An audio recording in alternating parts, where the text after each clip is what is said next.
What is atrial fibrillation and what are the symptoms? How long do I wait for the symptoms to go away before seeking treatment? What are the risks of leaving atrial fibrillation untreated? I'm Dr.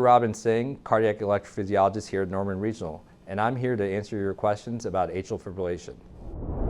Atrial fibrillation is the most common heart arrhythmia that we encounter in today's society. It's irregular heart rhythm that involves the top chambers of the heart. Is something that we're encountering quite often nowadays, especially with smartwatches and smartphones being so prevalent in our society today.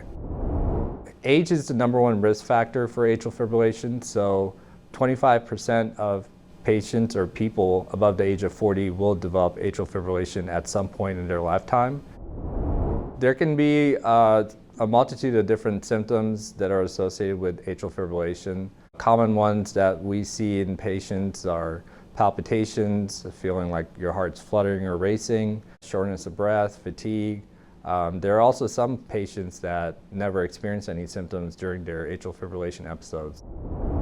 Ideally, patients should talk to their doctors whenever they're feeling any of those symptoms that are commonly associated with atrial fibrillation or after their initial diagnosis. But if they feel like it's intolerable or causing them to feel symptoms like getting dizzy to the point of passing out, obviously they should seek urgent medical attention, go to their nearest ER facility. Otherwise, if the symptoms are milder, then they should try to establish care with at least a cardiologist.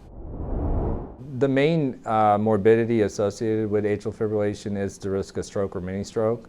In some patients, if the atrial fibrillation is associated with really rapid heart rates, that's left untreated, it can also cause worsening heart muscle function. So that's also something that we consider and keep in mind. The way we approach atrial fibrillation is essentially twofold. The first thing we always try to evaluate for is the risk of stroke or mini stroke.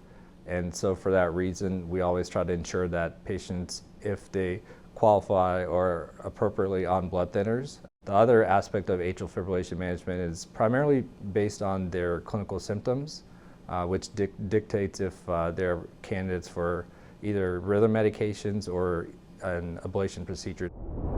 If atrial fibrillation is causing clinical symptoms, we do know that patients tend to respond better to an AFib ablation procedure if it's performed within the first year after their initial diagnosis. There are a lot of patients that choose to try rhythm medications first and then eventually opt to pursue an ablation procedure.